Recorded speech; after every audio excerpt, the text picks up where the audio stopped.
السلام عليكم ورحمة الله وبركاته.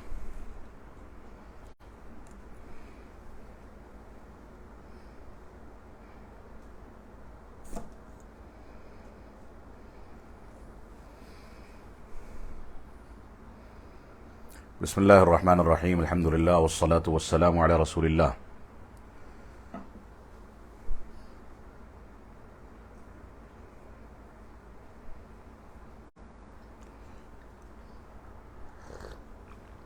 سوالات شروع کریں.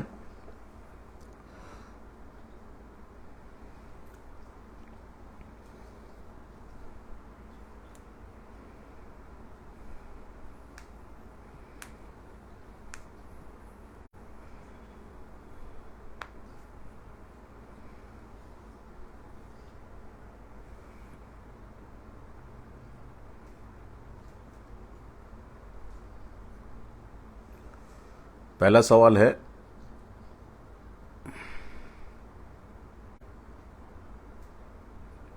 سلام کے بعد کہہ رہے ہیں صحیح حدیث ہے، کیا فرقے جہنم میں ہیں سوائے حدیث کے؟ کیا تمام فرقے جہنم میں ہیں سوائے اہل حدیث کے؟ میری امت 73 فرقوں میں بٹ جائے گی، ایک گروہ کے علاوہ سب جہنم میں ہوں گے. انہوں نے کہا ہے اللہ کے رسول صلی اللہ علیہ وسلم وہ کون ہیں؟ آپ صلی اللہ علیہ وسلم نے فرمایا وہ لوگ جس کی پیروی میں اور میرے ساتھی کرتے ہیں. یہ ترمذی کی روایت ہے اور اس کا انہوں نے انگلش میں ٹرانسلیشن بھی بھیج رکھا ہے. دیکھیے حدیث صحیح ہے، لیکن اس کے مفہوم کو یا اس کے معنی کو یا اس کے شرح کو ہر مکتب فکر کے لوگ اپنے لیے استعمال کرتے ہیں.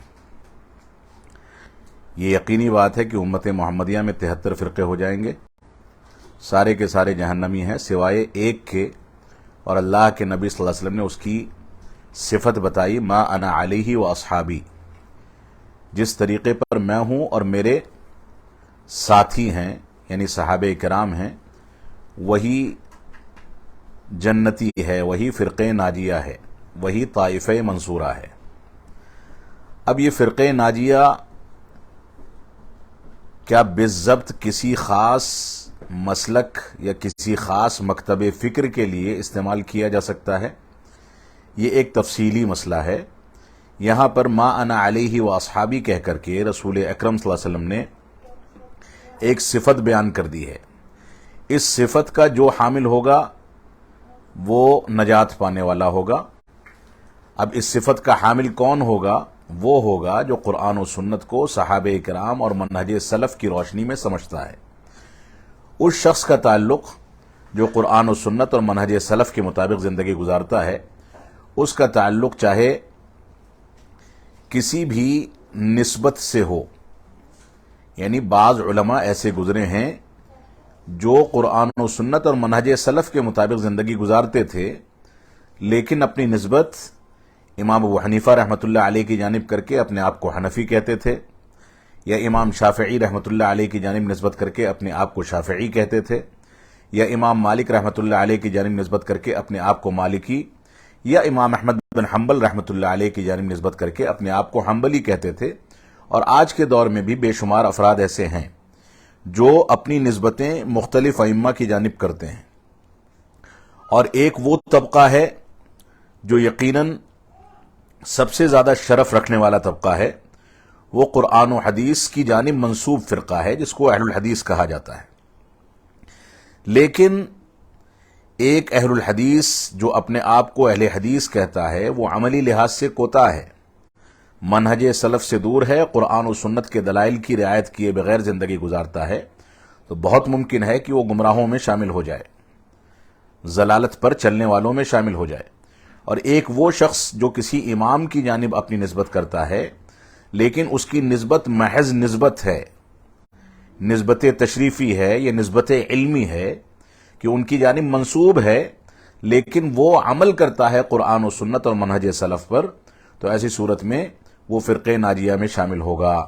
لہذا یہ کوئی قاعدہ کلیہ نہیں ہے کہ یہ کون سے فرقے کے لیے استعمال کیا جائے، بلکہ یہ ایک صفاتی نام ہے. یہ صفت جس بھی مسلمان کے اندر ہوگی، ما انا علیہ و اصحابی، یعنی اللہ کے رسول صلی اللہ علیہ وسلم کا طریقہ اور صحابہ کرام کا طریقہ، یہ جس بھی شخص کے اندر یہ صفت موجود ہوگی وہ انشاءاللہ فرقہ ناجیہ میں شامل ہوگا اور اس کو کامیابی ملے گی دنیا میں بھی اور آخرت میں بھی۔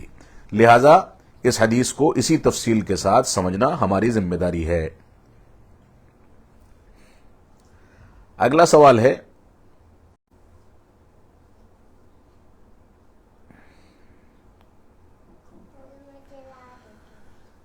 ایک تھا نقل سنی، ان کا اگلا سوال ہے، سلام کر رہے ہیں، اس کے بعد کہہ رہے ہیں سلمان ندوی کے نئے ویڈیو آئی ہے جس میں وہ یزید پہ لعنت کر کے وہ امیر معاویہ پہ نشانہ باندھ رہا ہے، کیا اس دور میں اپنے بچوں کو ندوہ میں پڑھانا اپنے بچوں کو نیم رافضی بنانا نہیں ہوگا؟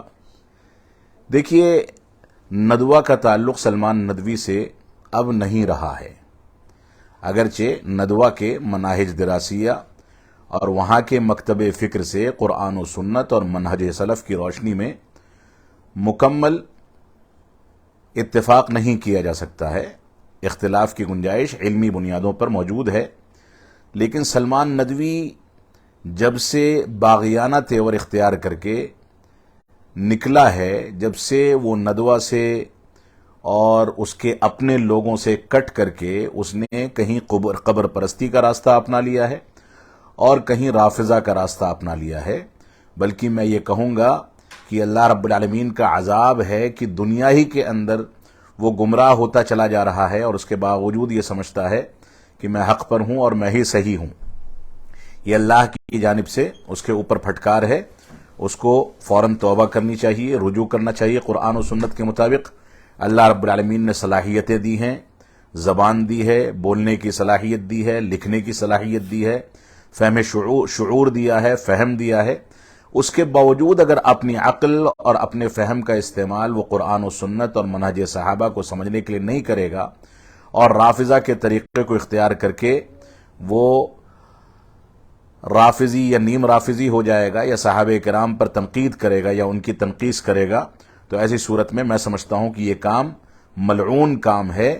اللہ کے نبی صلی اللہ علیہ وسلم کے بقول جو ایسا کرتا ہے اس پر اللہ رب العالمین کی لعنت ہے، فرشتوں کی لعنت ہے اور تمام کے تمام مسلمانوں کی لعنت ہے۔ اللہ رب العالمین ہم کو اس انداز کے ملعون کاموں سے محفوظ رہنے کی توفیق عطا فرمائے اور ایسے لوگوں سے براءت کا اعلان کرنے کی توفیق عطا فرمائے۔ اگلا سوال ہے انہی کا، ایک تھا نقل سنی، کہہ رہے کیا یزید بن معاویہ بے نمازی اور شرابی تھے جیسا کہ انجینئر علی مرزا کہتا ہے؟ دیکھیے، یزید بن معاویہ کے ساتھ آپ نے رضی اللہ عنہ لکھا ہے، یہ صحیح نہیں ہے، یہ صحابہ کرام کے ساتھ خاص ہے۔ یزید کے ساتھ رحمت اللہ علیہ لگایا جا سکتا ہے، لیکن اس کو شرابی کہنا، بے نمازی کہنا یہ غلط ہے، کسی بھی صحیح روایت سے اس چیز کو ثابت نہیں کیا جا سکتا۔ البتہ یزید کے دور میں جو بڑے حادثات یا سانحے ہوئے ہیں ان کی بنیاد پر منہج سلف یہ ہے کہ وہاں پر یہ سمجھا جائے کہ یزید سے غلطیاں بھی ہوئی ہیں، اس کی خوبیاں بھی ہیں، لیکن غلطیوں کی بنیاد پر ہم اس کے اوپر لعن طعن کرنے کو روا نہیں سمجھتے، اس کو جائز نہیں سمجھتے، کیونکہ ہمارا منہج یہ نہیں ہے اور نہ ہی ہم مبالغہ آرائی کے حق میں ہیں، بلکہ ہم دین وسط پر چلنے والے لوگ ہیں، امت وسط ہیں، لہذا ہمیں درمیانی راستہ اختیار کر کے اس کے بارے میں وہی بات کرنی چاہیے جو بات علماء سلف نے کی ہے، جس میں شیخ الاسلام علامہ ابن تیمیہ رحمۃ اللہ علیہ کا موقف بالکل واضح ہے کہ وہ مسلمانوں کے حاکموں میں سے ایک حاکم تھا، اس کی غلطیاں بھی ہیں، خوبیاں بھی ہیں، لیکن غلطیوں کی بنیاد پر ہم لعن طعن کرنے یا اس کی جانب جھوٹی روایتیں منسوب کرنے یا اس کو اسلام سے خارج کرنے کے قائل نہیں ہیں۔ اس کے فضائل ہیں جو فضائل ثابت ہیں اور اس نے غلطیاں کی ہیں جو بشری تقاضے سے تھیں، جو غلط ہے وہ یقیناً غلط ہے۔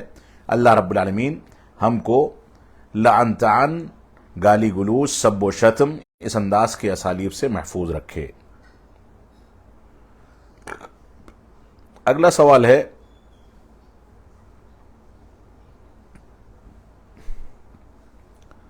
اظہر الدین صدیقی صاحب کوئی ہیں، سلام کر رہے ہیں، کہہ رہے ہیں حج کرنے کے بعد دعوت کا کام کرنا شکرانے کے طور پر، کیا ایسا کرنا صحیح ہے؟ دیکھیے، حج کرنے کے بعد یا حج کرنے سے پہلے، حج کے سفر پر جانے سے پہلے یا حج کے سفر سے واپسی کے بعد لوگ بڑے پیمانے پر لوگوں کی دعوت کرتے ہیں، اور لوگوں کی دعوت کر کے بڑے بڑے خرچے کر کے ان کے اہتمام کر کے ان کو بلایا جاتا ہے۔ اس میں ریاکاری اور شہرت طلبی کا شائبہ ہوتا ہے، اس کا امکان ہوتا ہے۔ عبادت حج جو ہے وہ عبادت ہے، لہذا اس کو رب کائنات کی رضامندی کے لیے ریاکاری سے اور شہرت طلبی سے بچتے ہوئے انجام دیا جانا چاہیے۔ حج سے آنے کے بعد انسان اگر خیر و عافیت کے ساتھ اپنے گھر پہنچ جاتا ہے تو وہ آس پاس جو لوگ اس کے خاندان کے یا اس کے ساتھ اٹھنے بیٹھنے والے 2-4-10 لوگ ہیں، ان کو کسی وقت بلا کر کے کھانا کھلا دے، ہدیہ وغیرہ پیش کر دے تو اس میں کوئی حرج نہیں ہے۔ لیکن اگر یہ شکل کسی علاقے میں رواج پکڑ گئی ہے کہ چند لوگوں کو بلانے کو بھی رواج سمجھا جاتا ہے، رواج کی بنیاد پر کیا جاتا ہے، تو اس سے بچنا چاہیے۔ ورنہ عام طریقے سے کسی نے کسی کی دعوت کر دی، رواج نہیں ہے، تو ایسی صورت میں کوئی حرج نہیں ہونا چاہیے، اور آدمی اس سے بھی بچ سکے تو بہت اچھی بات ہے، کیونکہ اس میں بھی ریاکاری کا امکان بہرحال ہوتا ہے۔ منہاج الاسلام صاحب سوال کر رہے ہیں، کہہ رہے ہیں اگر کوئی شخص قرآن کو تجوید کے ساتھ تلاوت نہ کرے، جیسا کہ کچھ عالم دین بھی بغیر تجوید کے پڑھتے ہیں، تو کیا اس شخص کو گناہ ملے گا؟ دیکھیے منہاج الاسلام صاحب، تجوید جو ہے یہ قرآن مجید کو بہتر انداز سے پڑھنے کا ایک ذریعہ، ایک ضابطہ، ایک قاعدہ ہے، جس کی رعایت کرنا اچھی بات ہے۔ اگر کوئی شخص تجوید کی رعایت کر کے قرآن مجید کو پڑھے تو یہ اچھی بات ہے، بہتر ہے، افضل ہے، اور انسان اس کے ذریعے سے قرآن مجید کو خوبصورتی کے ساتھ پڑھنے پر قادر ہوتا ہے۔ لیکن تجوید کو باقاعدہ اس کے سارے قواعد کو، سارے ضوابط کو لے کر کے چلنا، یہ انسان پر واجب اور ضروری نہیں ہے۔ اگر انسان الفاظ کی ادائیگی صحیح ڈھنگ سے کر لیتا ہے تو تجوید سے اتنا علم حاصل کرنا یہ ضروری ہے، یعنی ضاد کو ضاد کہے، زے کو زے کہے، دو کو دو کہے، یعنی تجوید میں وہ حروف کی ادائیگی پر قادر ہو جائے، اتنا تو مسلمان کو سیکھنا چاہیے۔ البتہ تجوید کے دوسرے احکامات، غنہ کا، اخفا کا احکام، اخفا کا حکم، اسی طرح سے مد ہے، مد اصلی ہے، یا مد میں کچھ مدود جو ہے کھینچے جاتے ہیں، کہاں کتنا کھینچنا ہے، کتنا کم کرنا ہے، یہ ساری کی ساری تفاصیل جو ہیں یہ محض تجوید کے بعض ضوابط ہیں جن کا شریعت اسلامیہ سے کوئی تعلق نہیں ہے، نہ یہ واجب ہے۔ البتہ ان کی رعایت کر کے کوئی آدمی قرآن شریف پڑھتا ہے تو اچھی بات ہے، ورنہ کم از کم حروف کی ادائیگی انسان کو آنی چاہیے، کیونکہ حروف کی ادائیگی میں اگر انسان فحش غلطی کرتا ہے تو معانی بدل جاتے ہیں، وہ گنہگار ہو سکتا ہے۔ ورنہ اسلام کا تصور یہ ہے کہ جو شخص قرآن مجید کو خوبصورتی کے ساتھ، اچھی ادائیگی کے ساتھ پڑھتا ہے اس کے لیے ایک اجر ہے، اور جو شخص پڑھنا نہیں جانتا ہے، اٹک اٹک کر کے پڑھ رہا ہے، ادائیگی مشکل ہوتی ہے، اس کے باوجود تلاوت کرتا ہے تو انشاءاللہ اس کے لیے دوہرا اجر ہے۔ لیکن بہرحال اس روایت کی بنیاد پر حروف کی ادائیگی کو نظر انداز نہیں کیا جا سکتا، تو ہمیں حروف کی ادائیگی پر قدرت حاصل کرنی چاہیے۔ بقیہ احکام و مسائل جو ہیں وہ ہمارے لیے ضروری نہیں ہیں، اگر کوئی کر لیتا ہے تو اچھی بات ہے۔ اگلا سوال ہے صلاح محمد صاحب کوئی ہیں، کہہ رہے ہیں جیوز اور کرسچنز ہمارے کزنز ہیں جو مسلم ہو کر دوسروں کے عبادت گاہوں کو جاتے ہیں، وہ کافر ہو جائے گا؟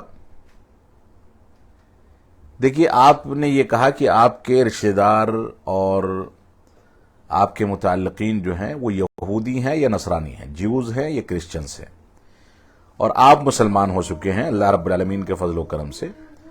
اب آپ کا سوال یہ ہے کہ مسلمان ہونے کے بعد کوئی دوسروں کی عبادت گاہوں میں جاتا ہے تو ایسی صورت میں کیا وہ کافر ہو جائے گا؟ نہیں، وہ کافر نہیں ہوگا۔ البتہ دوسروں کی عبادت گاہوں میں جانے کا مقصد کیا ہے، یہ دیکھنا ہوگا۔ اگر کوئی مسلمان ہونے کے بعد دوسروں کی عبادت گاہوں میں جا کر کے شرکیہ یا کفریہ اعمال کرتا ہے تو اس بات کا خدشہ ہے کہ وہ کافر ہو جائے۔ لیکن اگر کوئی دوسروں کی عبادت گاہوں میں محض عبرت حاصل کرنے کے لیے یا نصیحت پکڑنے کے لیے یا وہاں ہونے والے شرک اور کفر کو سمجھنے کے لیے گیا ہے، اس کا مقصد دعوت و تبلیغ ہے، یا اس کا مقصد دین کو پختگی کے ساتھ سمجھنا اور دین کے اندر شرک اور کفر کے جو منکرات ہیں ان سے اپنے آپ کو بچانا تاکہ کفر اور منکرات کو سمجھ سکے، اس مقصد کے تحت کوئی اگر مندر کے اندر یا کسی دوسری عبادت گاہ میں گیا ہے تو وقتی طور پر ایسا کرنے میں کوئی حرج کی بات نہیں ہے، لیکن اس چیز کو معمول نہیں بنانا چاہیے۔ شوقیہ طریقے سے دوسروں کی عبادت گاہوں میں جانے سے پرہیز کرنا چاہیے۔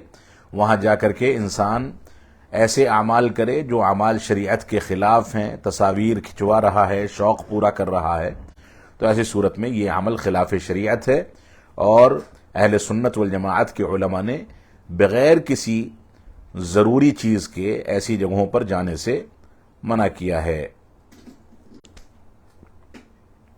اگلا سوال ہے، ایک تھا نقلی سنی، آپ کے سوالات سب یزید سے متعلق ہی آ رہے ہیں۔ کہہ رہے ہیں کیا یزید رحمہ اللہ ظالم بادشاہ تھے؟ دیکھیے، ہم اس طرح کی چیزوں میں زیادہ زبان کھولنے کو مناسب نہیں سمجھتے۔ سکوت اختیار کرنا، ایسے مسائل میں خاموشی اختیار کرنا، یہی بہتر ہے، یہی منہج سلف ہے۔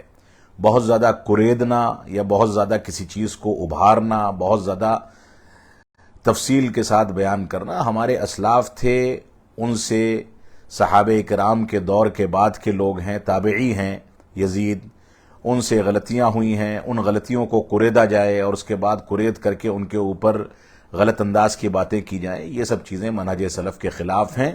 ان سے کچھ مظالم یقیناً ہوئے ہیں، جن مظالم کو مورخین اسلام نے ذکر کیا ہے، لیکن اس میں بہت ساری ایسی روایتیں ہیں جو ناقابل اعتماد ہیں اور ان کی جانب وہ کام منسوب کر دیے گئے ہیں۔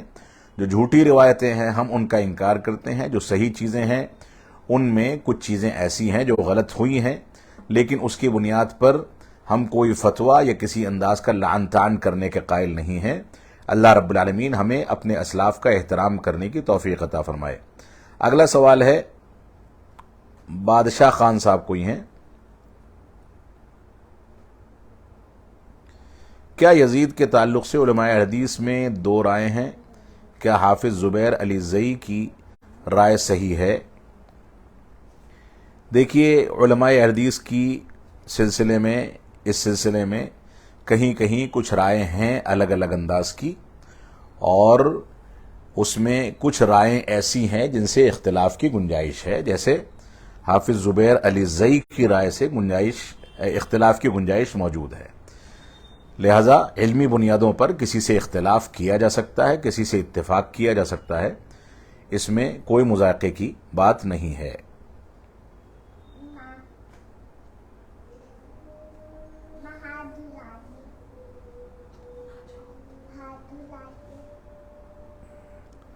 اگلا سوال ہے صلاح محمد صاحب،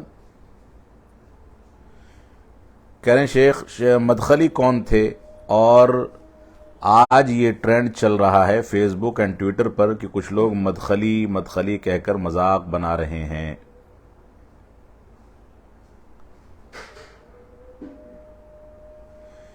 دیکھیے، اس وقت عالم اسلام کے ایک بہت بڑے عالم دین ہیں علامہ ربیع بن ہادی مدخلی حفظہ اللہ و تولا،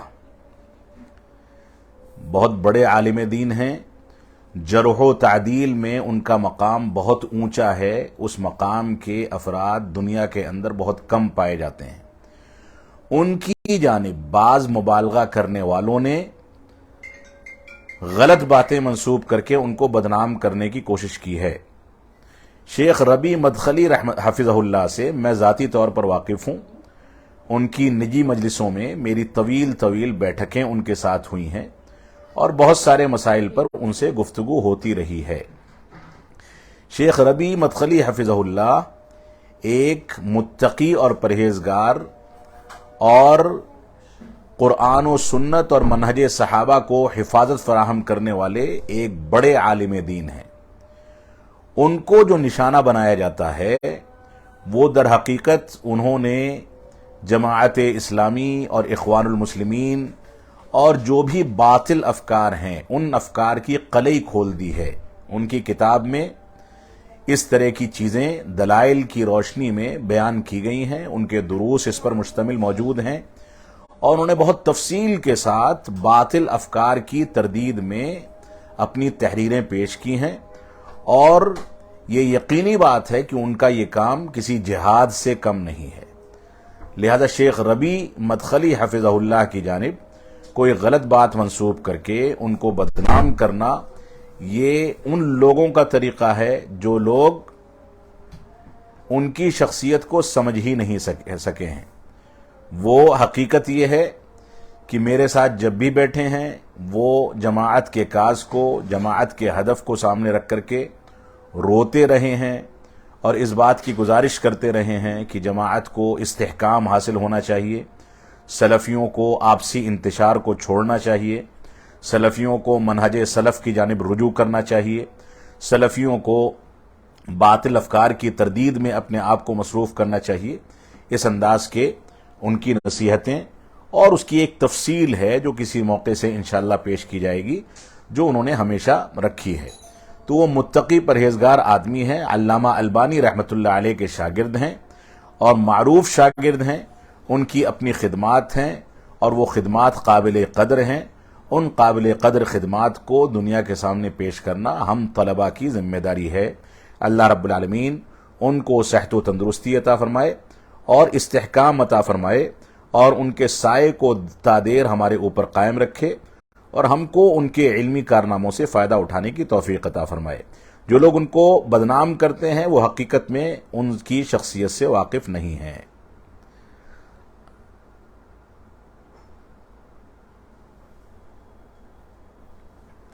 اگلا سوال ہے یزید نام رکھنا کیسا ہے؟ اور انجینئر مرزا کہتا ہے کہ یزید کا دفاع کرنے والوں یزیدیوں اپنے بیٹے کا نام یزید کیوں نہیں رکھتے؟ بہت سے لوگ اپنے بیٹوں کا نام یزید رکھتے ہیں، یہ اچھے ناموں میں سے ایک نام ہے. بے شمار محدثین اور بے شمار علماء کا نام یزید رہا ہے جس کی لمبی چوڑی فہرست ہے. تو یزید نام اسلامی ناموں میں سے ایک نام ہے، اس کو رکھا جا سکتا ہے اور رکھنے والے نام رکھتے ہیں. انجینئر علی مرزا کیا کرتا ہے کیا نہیں کرتا اس کے چکر میں ہمیں نہیں پڑنا چاہیے. وہ ایک گمراہ شخص ہے، لوگوں کو شبہات میں ڈالنے والا، رافضی اور صحابہ کرام کے بارے میں بدکلامی کرنے والا. ایسا شخص میں نہیں سمجھتا ہوں کہ اس کو موضوع بحث بنا کر کے بار بار اس کے بارے میں سوال کیوں کیا جاتا ہے. میں تو سمجھتا ہوں کہ اس کا نام ہی ہم کو لینا بند کر دینا چاہیے. اس کا نام لے کر کے اس کی تردید میں، اس کی تردید کے لیے بھی سوال کرنا میں سمجھتا ہوں کہ اس کو اہمیت دینا ہے. لہذا اس کے بارے میں اس طرح کے سوالات اٹھائے ہی نہ جائیں بلکہ اس کو بالکل سرے سے نظر انداز کر دیا جانا چاہیے.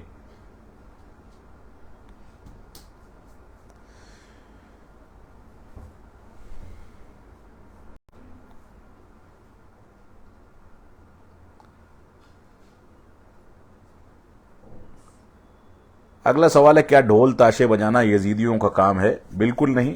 ڈھول تاشے بجانا یہ ان لوگوں کا کام ہے جنہوں نے حسین رضی اللہ عنہ کا حق ادا نہیں کیا بلکہ ان کی قتل کی سازش میں شامل رہے.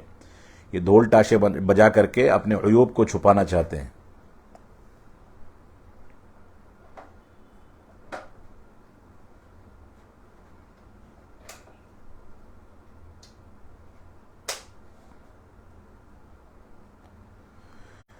اگلا سوال صلاح محمد صاحب کا ہے. ان کے سوال کا جواب دیا جا چکا ہے کہ یہودی اور نصرانی ان کے کزنز ہیں، ان کی عبادت گاہوں میں جانے کا حکم کیا ہے؟ جواب دیا جا چکا ہے.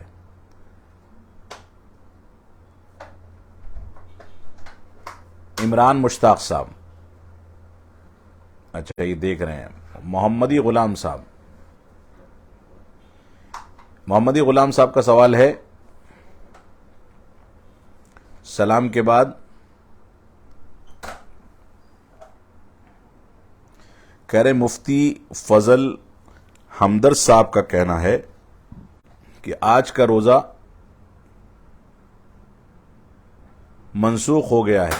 بول رہے ہیں وہ یہ کہ روزہ خوشی میں رکھا گیا ہے، یہ دن اب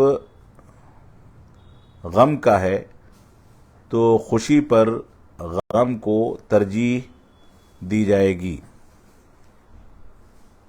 شیخ وضاحت کریں، اور یہ مفتی صاحب کیسے ہیں، ان کا عقیدہ کیسا ہے؟ دیکھیے، جن مفتی صاحب کا آپ نے نام لیا، مفتی فضل ہمدرد صاحب، میں ان سے واقف نہیں ہوں، لیکن جو بات آپ نے کہی ہے اگر واقعتاً وہ یہ بات کہتے ہیں تو وہ دین میں تحریف کر رہے ہیں. اللہ کے نبی صلی اللہ علیہ وسلم نے ہم کو محرم کا روزہ رکھنے کا حکم دیا ہے شکرانے کے طور پر، اور یہی دین ہے، یہی دین ہے. حسین رضی اللہ تعالیٰ عنہ کی شہادت اتفاقاً اسی دن پڑ گئی جس کی وجہ سے آج غم منایا جاتا ہے، جبکہ حقیقت یہ ہے کہ حسین رضی اللہ تعالیٰ عنہ کی شہادت جو ہے یہ شہادت ہے، اور شہادت پر غم منانے کا کیا مطلب بنتا ہے؟ کسی کی وفات پر 3 روز سے زیادہ غم منانا جائز نہیں، اور کوئی شہید ہوا ہے تو یہ تو شرف کی بات ہے، اور اللہ کے نبی صلی اللہ علیہ وسلم کی پیشین گوئی بھی یہی تھی. تو یہ مفتی صاحب اگر ایسی بات کہہ رہے ہیں تو ایسا لگتا ہے کہ یہ شیعی روایتوں سے، شیعوں اور رافضہ کی روایتوں سے متاثر ہیں. یہ منسوخ ہونے کی بات جو کہہ رہے ہیں یہ باطل بات ہے، اور اس طرح کی بات کرنے والا جاہل ہی ہو سکتا ہے، مفتی نہیں ہو سکتا.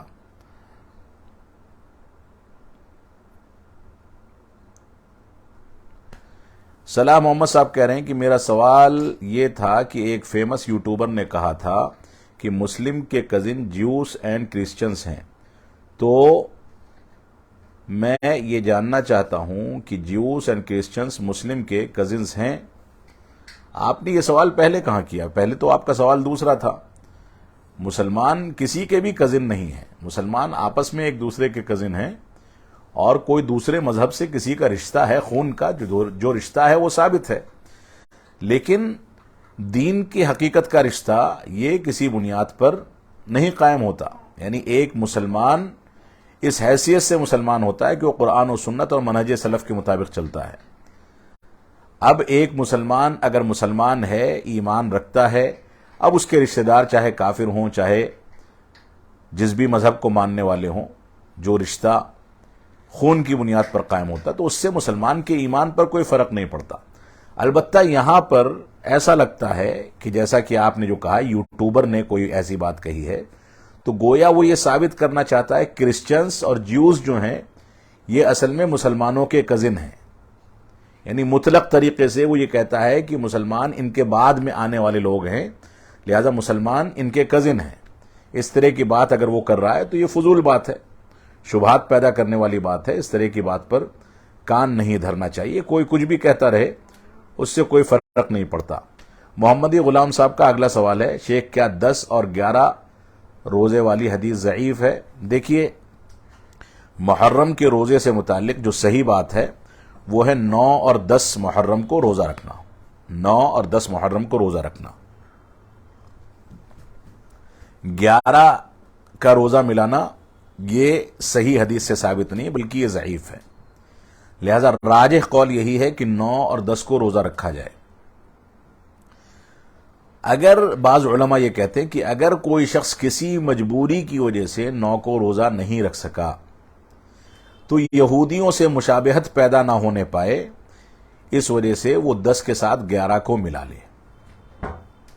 اگر اس بنیاد پر کسی نے کیا ہے تو انشاءاللہ کوئی حرج کی بات نہیں ہے، ورنہ اصل یہی ہے کہ 9 اور 10 کو روزہ رکھنا چاہیے. 11 والی روایت درست نہیں ہے، ضعیف ہے.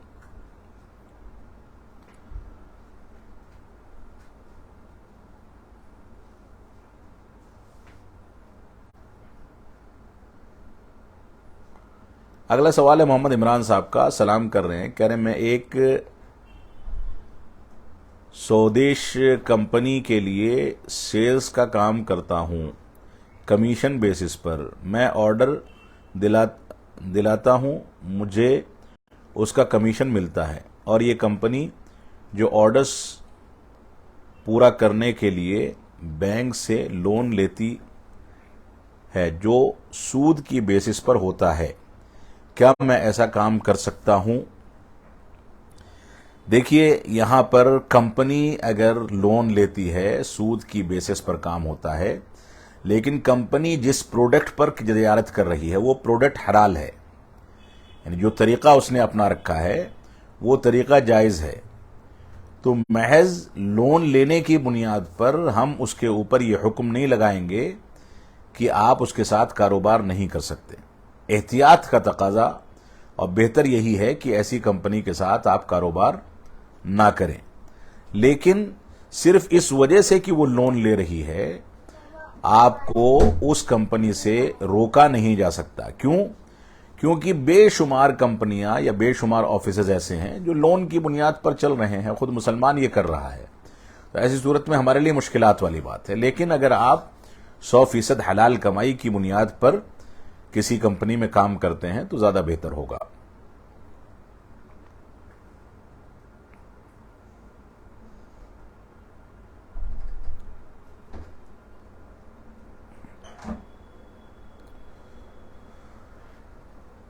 سجاد خان صاحب کہہ رہے ہیں اگر کوئی صرف 10 کا روزہ رکھے تو کیا حکم ہوگا؟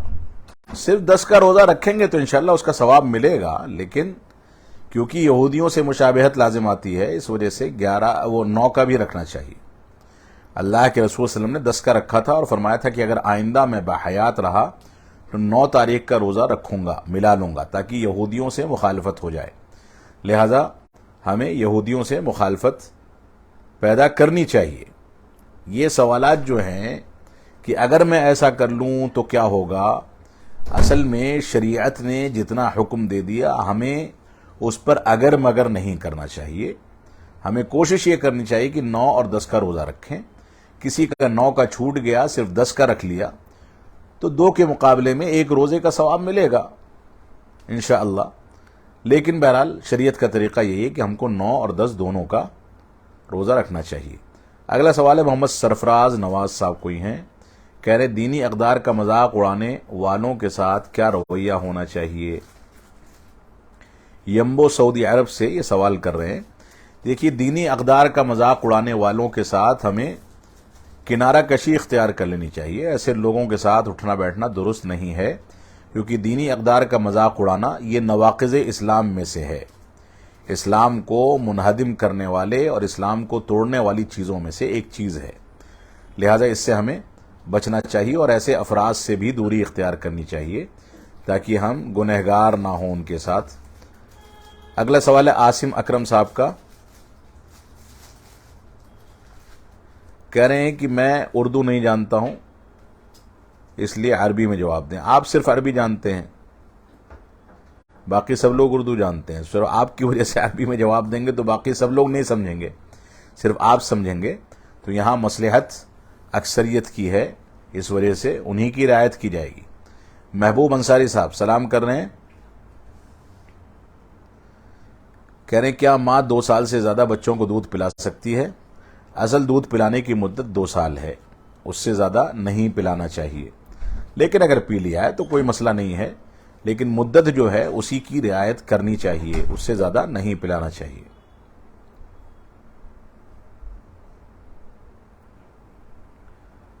عاصم اکرم صاحب کہہ رہے ہیں بعلا کون تھا؟ پتہ نہیں کیا پوچھ رہے ہیں آپ، بہرحال نہیں سمجھ میں آ رہی ہے بات۔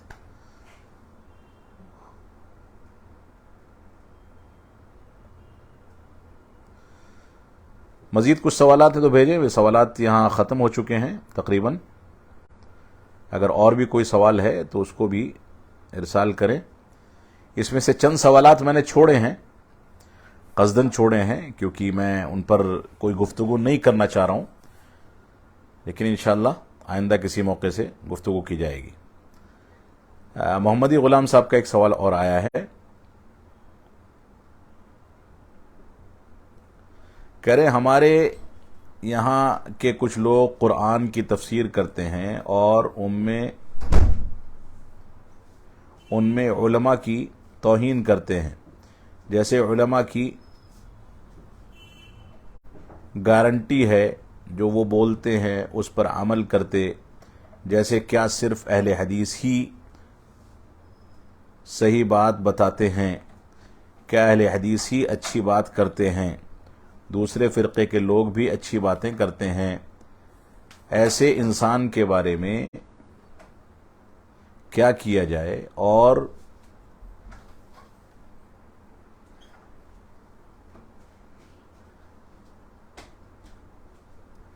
آپ کے سوالات میں اتنی غلطیاں ہوتی ہیں لکھنے کی کہ واضح ہی نہیں ہو پاتا ہے کیا سوال کر رہے ہیں۔ پہلے سے اس کو ٹائپ کر کے رکھیے، اس میں غلطیاں مسٹیک مت کیجیے۔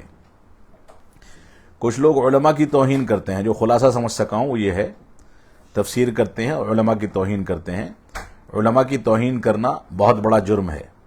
جو شخص علماء کی توہین کرتا ہے اس کو اپنی اولاد میں اس کے خراب نتائج دیکھنے کو ملتے ہیں۔ عموماً بعض علماء کہتے ہیں کہ ایسے شخص کے لیے دنیا ہی میں اس کو اپنی آنکھ سے علماء کی توہین کے نتائج دیکھنے پڑتے ہیں۔ یہ اللہ کا عذاب ہے جو بہت جلد آ جاتا ہے۔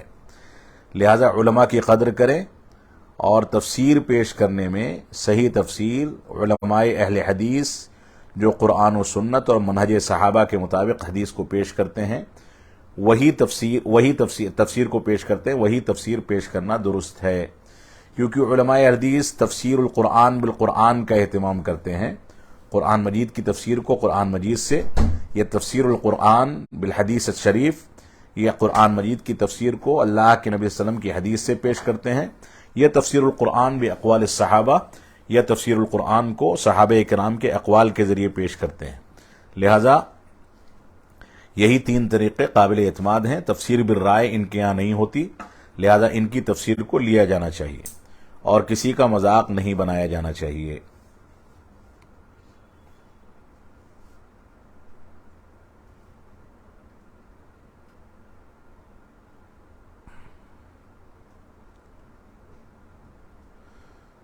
محمد سرفراز نواز صاحب، اسلام میں امر بالمعروف اور نہی عن المنکر کی اہمیت کیا ہے؟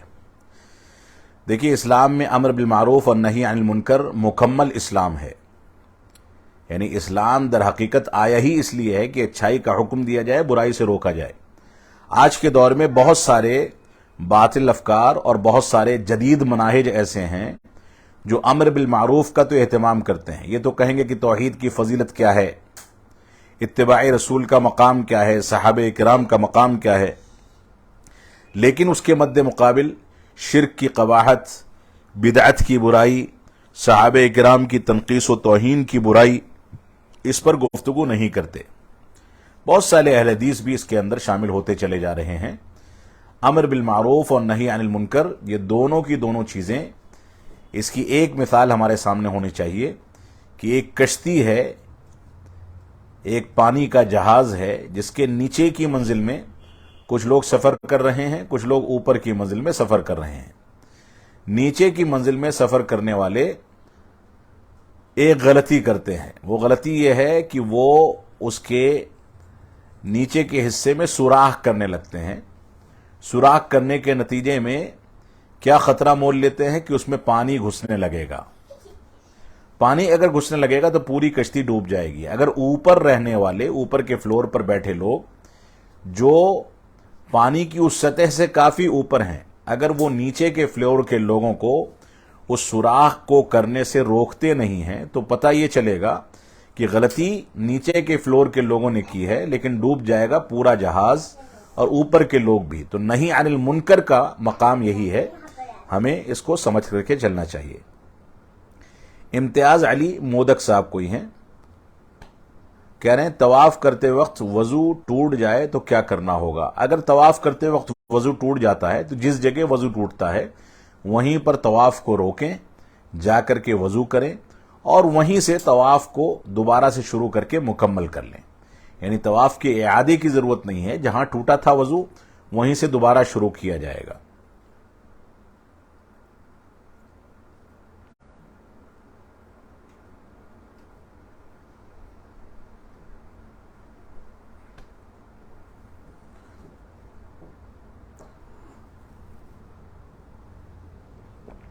اور کوئی سوال ہو تو بتائیے۔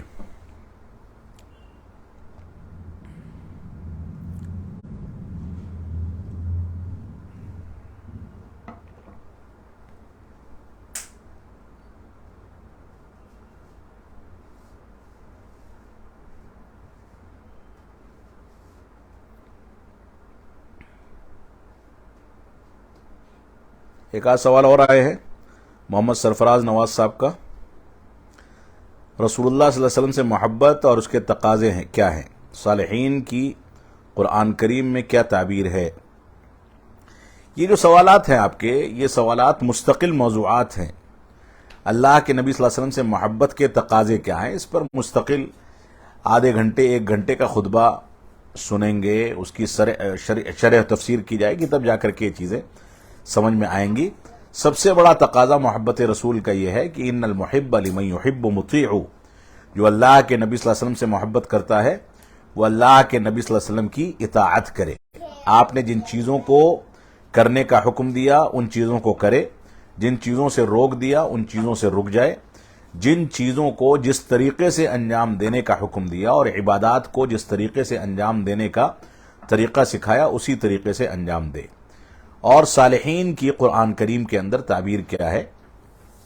صالح اصل میں نیک اور برگزیدہ اور متقی اور پرہیزگار بندے کو کہا جاتا ہے. جو شخص قرآن و سنت اور منہج سلف کے مطابق زندگی گزارتا ہے وہ صالح ہے. اگلا سوال ہے ٹو دا پاتھ آف سلف اہل الحدیث. اس نام سے کوئی صاحب ہیں، وہ سوال کر رہے ہیں اگر کمپنی میں جہاں ہم کام کرتے ہیں وہاں کے سارے لوگ اگر اسپیکر پر گانے سنیں تو کیا وہاں کام کرنا جائز ہے؟ دیکھیے، جہاں بھی منکرات ہیں وہاں پر ہمیں کام کرنے سے بچنا چاہیے، لیکن کوئی شخص ایسا ہے جو وہاں پر کام کر رہا ہے اور اس کو اس بات کا احساس ہے کہ ایسا کرنا غلط ہے تو اس کو دھیرے دھیرے دوسرا کام تلاش کر کے اس کو ختم کرنا چاہیے. ایک بیگ چھوڑیں گے تو روزی روٹی پر مسئلہ کھڑا ہوگا. لہذا کوشش یہ کرنی چاہیے کہ ہم کوئی ایسا کام تلاش کریں جہاں منکرات نہ ہوں. اللہ رب العالمین آپ کے لیے آسانی پیدا کرے.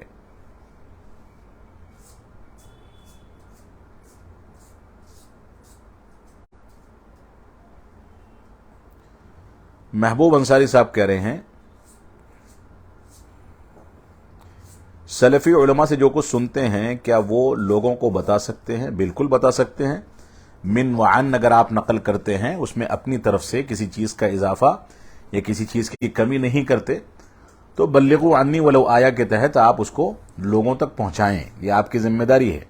لیکن پہنچانے کا مطلب یہ نہیں ہے کہ آپ اپنے آپ کو عالم تصور کرنے لگیں اور اس کے بعد دھیرے دھیرے فتویٰ دینے لگیں، دھیرے دھیرے لوگوں کے عالم بن جائیں. ایسا نہیں ہونا چاہیے. لیکن عالم کی بات کو دوسروں تک پہنچانا من وعن یہ آپ کی ذمہ داری ہے. محمد سرفراز نواز صاحب، صبغت اللہ کا لفظ کے معنی اور مفہوم کیا ہے؟ صبغت اللہ اصل میں اللہ کے رنگ کو کہا جاتا ہے، یعنی اللہ کا دین، اللہ کا طریقہ.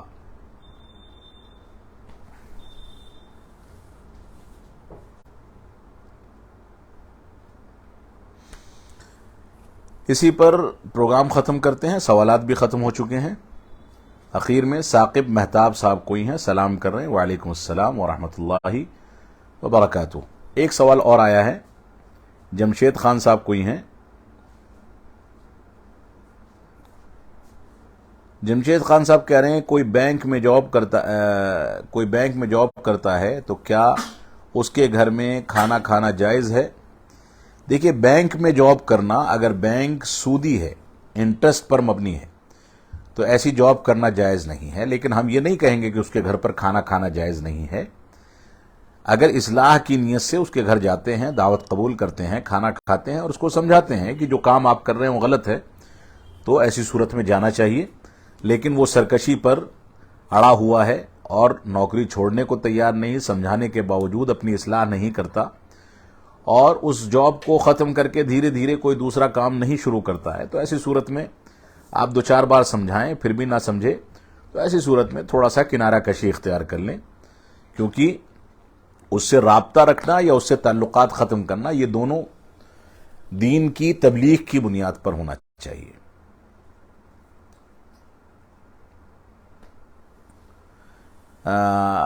عبد الحفیظ صاحب کوئی ہیں، سلام کر رہے ہیں کہ یعنی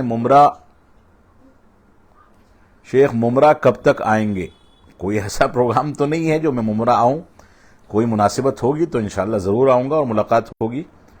اللہ رب العالمین آسانی پیدا فرمائے.